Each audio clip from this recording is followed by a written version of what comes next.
역사로 꽃피운 도시 경주의 역사를 다시 읽어보는 경주 역사로 보다.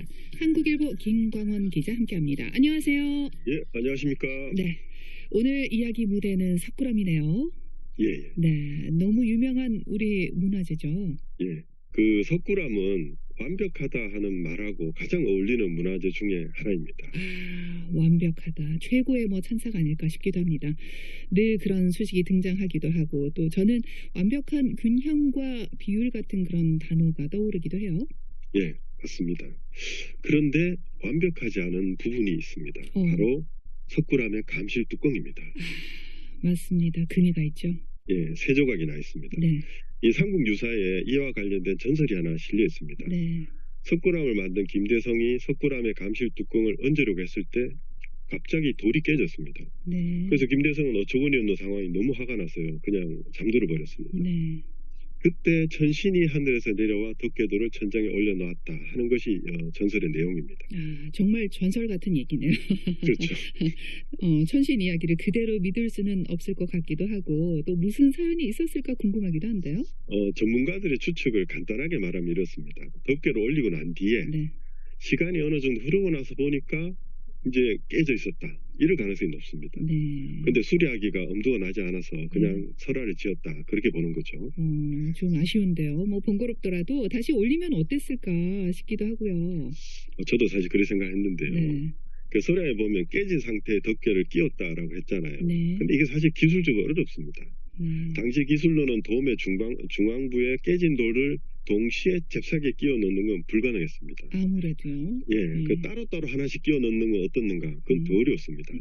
그래서 이제 이렇게 보는 거죠. 처음에는 온주라 모양으로 끼웠는데 돔을 구성한 석재의 무게에 짓눌려서 금이 갔다. 이렇게 보는 겁니다. 그러니까 말씀을 들어보니까 좀 많이 어려운 작업이었겠다 싶어요. 예, 근데 이제 어쨌든 결론적으로 금이 간 게 문제죠. 네. 그래서 방문객들 중에 아니 왜 저 감실 뚜껑이 쪼개졌죠? 이렇게 묻는 사람이 분명히 많았겠죠. 네. 그럴 때마다 성녀들이 천신이 내려와서 저렇게 했다 이렇게 설화를 전했을 것 같습니다. 네. 그러니까 천신의 힘으로 마무리한 건축물이라는 거죠. 네. 유일한 완전성을 깨버린 결점을 신앙의 한 이유로 승화시킨 셈입니다. 그렇다면 이렇게 실수라고 할까요? 이런 실수의 하나의 문화 콘텐츠로 승화를 시켰다라고 해석이 되네요. 그렇죠. 근데 저는요, 이 석굴암에서 이 감실 덮개가 가장 빛나는 부분이라고 생각합니다. 어떤 이유요? 만약에 네. 차근차근 말씀드리면 만약에 네. 다른 부분도 모두 어설픈 데다가 감실 뚜껑까지 깨졌다. 그러면 이제 시원찮은 문화재죠. 네. 근데 석굴암의 다른 부분은 다 완벽합니다. 네. 유일하게 감실 뚜껑만 완전하지 않거든요. 네. 그래서 저는 특별한 의미를 가진다 이런 생각을 합니다. 좀 납득이 안 되는데요. 그 이야기를 조금 다른 데로 돌리겠습니다. 네. 그 미국 대륙 이야기인데 미국 대륙의 원주민들 중에 나바우 인디언들이 있습니다. 근데 이 사람들이 옛날부터 손재주가 정말 좋았거든요. 특히 이 사람들이 만든 담요가 세계에서 가장 훌륭하다 이렇게 인정을 받기도 했습니다. 누구라도 담요 무늬를 보면 이거 이렇게 할 정도로 무늬가 유명합니다. 그렇군요. 나바호 인디언 담요를 검색을 한번 해봐야 되겠어요. 예, 그 백인들이 처음 신대륙에 들어왔을 때 인디언들이 만든 것 중에 교환할 게 별로 없었겠죠. 네. 없었습니다. 근데 나바호 담요는 한 장이 버팔로 가죽 10장과 거래됐다고 합니다. 대단한데요. 정말 제품의 질이랄까요? 예술성이 뛰어났나 보네요. 예, 그랬던 것 같아요. 근데 나바호 담요에는 비밀이 하나 있습니다. 네. 의도적으로 모자란 부분을 남겨둡니다. 그러니까 담요를 만들 때 눈에 띄지 않게 불완전한 부분을 남겨뒀던 거죠. 실수가 아니라 의도적으로 왜 그랬을까요? 이 의도적으로 허술하게 만든 부분을 지칭하는 명칭이 있었습니다. 네. 바로 정신의 출구입니다. 이게 뭐냐면 이 사람들은요. 완벽한 마무리는 만든 사람의 정신을 속박하고 작품에서 활기를 빼앗는다고 생각했습니다. 네. 그래서 담요뿐 아니고요. 이야기나 노래를 지을 때도 깔끔하게 마무리를 안 지었습니다. 속박을 받지 않기 위해서겠죠. 핑계인가 아닌가 싶기도 하고 또 의도적인 불완전성이라고 해석을 해도 될 것 같은데 어쨌든 재밌는 문화네요. 근데 뭐 맹자도요 비슷한 말을 한 적이 있습니다. 네. 왜냐하면 지혜로운 자를 싫어하는 까닭은 지나치게 천착하기 때문이라고 했습니다. 네. 그러니까 완벽주의를 좀 경계한 거죠. 네. 실제로 제가 아는 분이 사업적으로 성공했어요. 네. 그 직원이 한 200명이 넘습니다. 네. 근데 이분이 스스로 나는 완벽주의자입니다. 이렇게 밝혔더라고요. 네.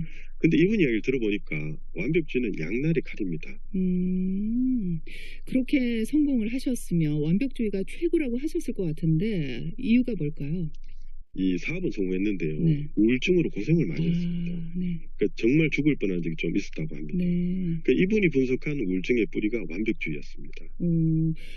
이분이 분석한 우울증의 뿌리가 완벽주의였다. 아, 그렇군요. 이런 분들에게는 뭐 정신의 출구가 정말 필요하겠네요. 그렇죠. 생각해보면요. 우리한테도 모두 쪼개진 뚜껑이 좀 필요합니다. 왜냐하면 이를테면요. 일주일에 7일 중에도 감실 뚜껑이 하나 있거든요. 네. 주말입니다. 특히 일요일은 누구라도 쉬죠. 네. 이게 안 쉬면 안 됩니다. 안 쉬면 큰일 난다고 빨간 표시가 되어 있습니다. 아, 그래요? 예. 그렇군요. 주말이 없는 삶, 그러면 정말 정신이 무너질 것 같기도 하다는 생각이 들어요. 네, 정말 이렇게 정신이 완전히 무너지는 분들이 요즘 많죠. 맞아요, 많죠. 네, 저는 석굴암이라는 작품이 완전함과 불완전함이 공존하기 때문에 가장 훌륭한 문화재라고 생각합니다. 특히 완전함의 정중앙에 불완전함이 배치되어 있는 것은 이 멋진 혹은 훌륭한 삶에 대한 지혜를 가르치는 상징이 아닐까 그런 생각을 합니다. 완전함의 정가운데 불완전함이 있다. 예. 두 번 생각해 보게 되는 그런 말씀 해주셨습니다. 번아웃 같은 말도 있잖아요. 네, 맞습니다. 뭐 하루의 쉼표 이런 단어를 쓰기도 하는데 저는 종종 쉼표를 찍는 것도 나아가기 위해서 반드시 필요한 시간인 것 같고 또 다음에 가면 석굴암의 감실 덮개를 유심히 한번 봐야 되겠다는 생각도 해보게 됩니다. 오늘 어떤 노래 들어볼까요? 드라마 나의 아저씨 OST 중에 어른을 같이 들었으면 합니다. 오늘 이야기하면 조금 포인트가 안 맞지만 뭐 그래도 갑자기 듣고 싶네요. 네. 그러네요. 완전함과 불완전함에 대한 이야기를 통해서 또 위안과 위로를 필요한 그런 음악이 더 필요한 시간인 것 같습니다. 추천해 주신 손디아의 어른 같이 들어보도록 하겠습니다. 많은 분들에게 위로가 되는 노래가 될 것 같아요. 손디아의 어른 들어보겠습니다. 지금까지 한국일보 김광원 기자가 전해준 경주 역사로 보다와 함께했습니다. 감사합니다. 예, 감사합니다.